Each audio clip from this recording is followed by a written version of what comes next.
नमस्कार प्रिय विद्यार्थियों, वीके नॉलेज इलेक्ट्रिकल में आप सभी का स्वागत है। आईटीआई एनसीवीटी के सीबीटी एग्ज़ाम होने हैं अगस्त 2022 में। इलेक्ट्रिशियन थ्योरी के प्रीवियस क्वेश्चन पेपर जो एनसीवीटी द्वारा पूछे गए हैं लेकर के इस वीडियो में एक बार फिर उपस्थित हूँ। दोस्तों, एनसीवीटी में बहुत सारे क्वेश्चन प्रीवियस पेपर से रिपीट होते हैं, सो आप इस वीडियो को लास्ट तक देखना ज़रूर। 21 दिसंबर 2021 को जो पेपर हुआ था थर्ड शिफ्ट में, ये वो क्वेश्चन है इवनिंग शिफ्ट में जो पूछा गया था।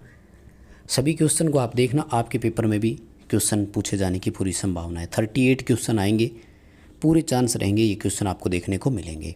आइए दोस्तों, आज के क्वेश्चनों से शुरू करते हैं। आगे बढ़ने से पहले आपसे रिक्वेस्ट रहेगी, हमारे चैनल से पहली बार जुड़े हैं तो चैनल को सब्सक्राइब ज़रूर करें और इस वीडियो के डिस्क्रिप्शन में लिंक दिया हुआ है, हमारा एंड्रॉयड ऐप डाउनलोड ज़रूर करें। दोस्तों, आज का जो नंबर 1 सवाल आपके सामने है वो है कि जो आपको सर्किट दिया गया है इसमें एक्स से दर्शाया गया है, इस भाग का नाम क्या है। दरअसल इस पूरे सर्किट को अगर आप देखें तो इसे हम बोलते हैं कंट्रोल सर्किट। जो कॉन्टैक्टर की कॉइल होती है, इसको होल्ड करने के लिए सप्लाई कहाँ से मिलती है, फेज और न्यूट्रल, उसका ये सर्किट है। यहाँ से न्यूट्रल आ रहा है और यहाँ से फेज रोटेट करते हुए आ रहे हैं। कई बार डायग्राम आता है जिसमें यहाँ एक्स लिखा होता है, ये भी पूछ लेता है आपसे, तो आइए मैं आपको एक एक करके सभी बता देता हूँ। ये फेज तार आ रहा है, ये थर्मल ओवरलोड रिले है, उसके बाद में ये एनसी पुश बटन है जो स्टॉप कमांड के काम आता है, ये एनओ पुश बटन है जो स्टार्ट कमांड के लिए काम आता है, और ये है एनओ ऑक्सिलरी कॉन्टैक्ट जो होल्डिंग के काम आता है। उसके बाद में ये एनवीसी और ये एक एनसी कॉन्टैक्ट अलग से लिया हुआ होता है, इसको अपन एनवीसी या नो वोल्ट कॉइल भी बोल सकते हैं। जो एक्स से दिखाया गया है ये ऑक्सिलरी कॉन्टैक्ट है जिसको अपन होल्डिंग कॉइल भी बोलते हैं। स्टार्ट कमांड छोड़ देने के बाद इसी कॉन्टैक्टर के थ्रू एनवीसी को सप्लाई मिलती है। प्रतियोगी परीक्षाओं की अगर आप तैयारी कर रहे हैं तब भी दोस्तों इस वीडियो को देखना, क्योंकि ये भी क्वेश्चन प्रतियोगी परीक्षा में आ चुका है एक बार। एक इंसुलेटर आपको दिखाया गया है और इसका नाम पूछा है। इंसुलेटर 2 आते हैं दोस्तों, साइकिल इंसुलेटर का भी डायग्राम कई बार आया है और इसका भी आ सकता है, ध्यान रखना दोनों आए। तो ये सस्पेंशन इंसुलेटर है और एक दूसरा और है जिसमें यहाँ दिखाया हुआ होता है, इसे तारबंदी होती है, वो है साइकिल इंसुलेटर। दोनों के डायग्राम आए हुए हैं, दोनों को ध्यान से समझना। ऐसे नहीं कि इंसुलेटर देखा और सीधा उत्तर कर दिया। 2 इंसुलेटरों का अलग अलग आता है, आप दोनों का याद रखिएगा, बहुत इंपॉर्टेंट क्वेश्चन है।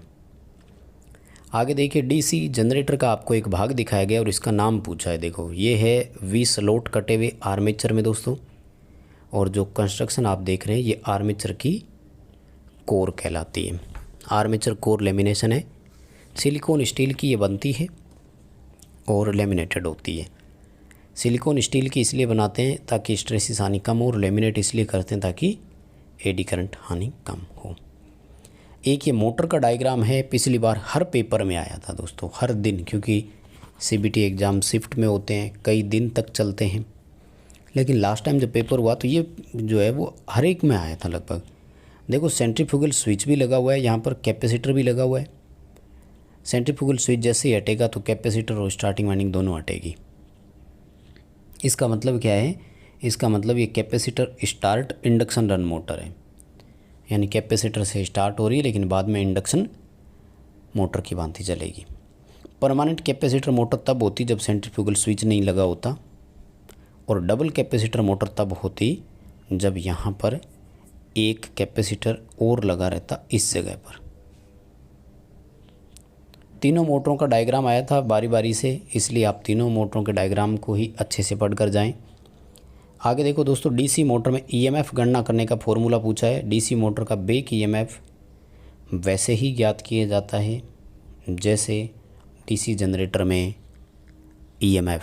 φZNP60A वाला फॉर्मूला आपको लगाना है, और आप देख पा रहे हैं सी ऑप्शन में यहाँ पर अपने को दिया हुआ है φZNP60A। आगे दोस्तों क्वेश्चन देखिए, फिर दिया आपको और पूछा है कि इस दर्शाए गए कंट्रोल सर्किट का नाम क्या है।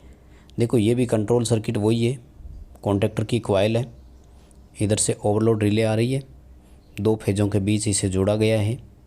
ये स्टॉप बटन है, ये स्टार्ट बटन है। और ये जो K1 कॉन्टैक्ट देख रहे हैं ये टेम्परेरी होल्डिंग के लिए होता है, इसलिए हम इसे इंचिंग या जॉगिंग सर्किट के नाम से जानते हैं।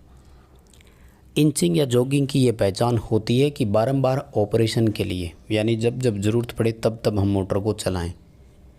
कुल मिलाकर ये है कि इसमें होल्डिंग नहीं होती है और मोटर लगातार नहीं चलती है। मोटर केवल तब तक चलती है जब तक हम कमांड देकर रखते हैं, यानी टेम्परेरी ऑपरेशन होता है, जैसे विद्युत घंटी का होता है। विद्युत घंटी के सर्किट के जैसा ही होता है और इसे हम जो है वो जॉगिंग या इंचिंग सर्किट के नाम से जानते हैं। आगे स्टार्टर दिया हुआ है और पूछा कि स्टार्टर का नाम क्या है। मैं आपको बता दूं, सबसे पहले तो एक ऐसा प्रतीक आ जाए, वर्गाकार बॉक्स बना हुआ हो और उसमें यूँ लिखा हुआ हो, तो ये स्टार्टर का प्रतीक होता है, पॉइंट नंबर 1। अब इसकी पहचान सुनो। यदि इसके अंदर DOL लिखा हुआ है तो सीधी सी बात है DOL स्टार्टर है। ये जो डायग्राम बना हुआ है इसमें देखो, अंदर स्टार है और बाहर डेल्टा है, इसलिए ये स्टार डेल्टा स्टार्टर का प्रतीक है। यदि ऑटो ट्रांसफार्मर का प्रतीक हो तो उसमें ऑटो ट्रांसफार्मर का प्रतीक बना होगा ऐसे। रोटर रियोस्टेट वाला हो तो उसमें रेजिस्टेंस बना होगा और रजिस्टर में रियोस्टेट दिखाया होगा। खैर, इस क्वेश्चन का आंसर तो आपको ए करना है, स्टार डेल्टा स्टार्टर। बाकी पहचान हो जाएगी सभी स्टार्टरों की। और ये कंपटीशन एग्ज़ाम में भी आते हैं। UPPCL में JEE का जब पेपर हुआ तो ये क्वेश्चन पूछा गया। अब ITI के समय से ही अगर इन चीज़ों को अच्छे से पढ़ लेंगे तो कंपटीशन एग्ज़ाम में आपकी तैयारी है वो अच्छी हो जाएगी। 10 HP की मोटर है, फुल लोड पर चलाने के लिए फ्यूज़ की रेटिंग कितनी होनी चाहिए? फर्स्ट ऑफ ऑल तो देखो 10 HP की मोटर की करंट कितनी होगी। 1 HP की 3 phase induction motor 1.5 ampere current लेती है, यानी इस मोटर की जो करंट है वो कितनी है? 15 एम्पियर। अब जो फ्यूज लगता है वो भी लगभग इसका 1.5 गुना लगता है, तो 25 एम्पियर का फ्यूज पर्याप्त रहेगा। ऑप्शन के हिसाब से आप कर देना। 1 HP की मोटर फुल लोड पर 1.5 एम्पियर करंट लेती है, इसे आप ज़रूर याद रखें तो आप आराम से समझ जाएंगे। किस प्रकार की आर्मेचर वाइंडिंग का चित्रण आपको दिखाया गया है? एक आर्मेचर वाइंडिंग दिखाई गई है और अगर यहाँ आप ध्यान से देख पा रहे हैं तो देखो, ये 2 कॉइल 1 नंबर और 3 नंबर एक साथ जुड़ी हुई है, बीच वाली 2 नंबर कॉइल अकेली है। इसका मतलब साफ है कि 2 अलग अलग पैरेलल वाइंडिंग चल रही है, और पैरेलल में जब होती है तो लेप बोलते हैं। लेप वाइंडिंग है और वो भी कौन सी है? ड्यूप्लेक्स प्रकार की है। ए ऑप्शन के साथ जाएंगे इसमें कि ये ड्यूप्लेक्स लेप वाइंडिंग है। बहुत सिंपल इसकी पहचान हो रही है। अगर आप डायग्राम को अच्छे से ध्यान से देख लेते हैं तो शायद समझ जाएंगे। अल्टरनेटर में EMF की दिशा ज्ञात करने के लिए किस नियम का उपयोग करेंगे? अल्टरनेटर हो या जनरेटर, दोनों में सेम रहेगा। फ्लेमिंग के लेफ्ट हैंड रूल का ही राइट हैंड रूल का ही करेंगे दोनों के लिए। दाएं हाथ का नियम फ्लेमिंग का EMF ज्ञात करने का काम आ जाएगा। मोटर का अगर पूछ लेते तो आपको लेफ्ट हैंड रूल की तरफ जाना था। दोस्तों, क्वेश्चन रिपीट पूरी तरह से संभावना हो सकते हैं, इसलिए आप इन्हें बहुत अच्छे से पढ़कर जाएं। अब देखिए, ये फिर मोटर आ गई कि इस मोटर का नाम क्या है। देखो, कैपेसिटर लगा हुआ है और सेंट्रीफ्यूगल स्विच है नहीं, तो ये है हमारी परमानेंट कैपेसिटर वाली मोटर। स्थायी कैपेसिटर मोटर इसका नाम है। आगे देखिए, जो क्वेश्चन पूछ रहा है आपसे, अल्टरनेटर के इस भाग का नाम क्या है? यहाँ से देखो, ये पूछा है, ठीक है ना, इस पोर्शन का नाम पूछ रहा है। तो ये जो पूरा पोर्शन दिखाई दे रहा है ये है रोटर। अब बात ये है कि रोटर 2 दे दिए, क्योंकि अल्टरनेटर के रोटर 2 होते हैं।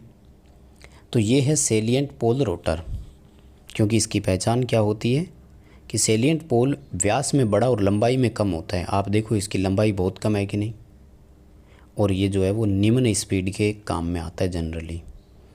हाइड्रो इलेक्ट्रिक पावर प्लांट जो होते हैं उसमें सेलिएंट पोल रोटर ही होते हैं। वहीं अगर बेलनाकार रोटर की बात करें तो इसकी लंबाई अधिक होती है और व्यास कम होता है। इनकी स्पीड जो होती है वो वेरी हाई होती है, बहुत उच्च होती है। 3000 RPM वाले ये होते हैं। जनरली सिलेंड्रिकल जो होता है इसमें 2 पोल होते हैं। 3000 आरपीएम पर रोटेट करते हैं। स्टेम अल्टरनेटर में और टर्बो अल्टरनेटर में इनका सर्वाधिक उपयोग जो है वो किया जाता है। आगे देखो, एक कन्वर्टर आपको दिया गया और पूछा है कि इस कन्वर्टर का नाम क्या है। देखो भाई, यहाँ आर्मेचर दिखाया, इधर डीसी है, इधर एसी है। तो दोस्तों इसका नाम है रोटरी कन्वर्टर, क्योंकि एकल मशीन के साथ एसी को डीसी, डीसी को एसी, ये सब कुछ जो है ये अपना रोटरी कन्वर्टर ही करता है। बस दोस्तों, यही थे आज की इस वीडियो में। वीडियो पसंद आया है तो लाइक करें, अपने दोस्तों को शेयर करें। आप चैनल से अभी जुड़े हैं तो चैनल सब्सक्राइब ज़रूर करें। हम इसी तरह के नोट्स चैनल पर प्रोवाइड करवाते हैं, कंपटीशन एग्ज़ाम की भी तैयारी करवाते हैं और वैकेंसी न्यूज़ अपडेट भी आपको यहाँ पर मिल जाएगा।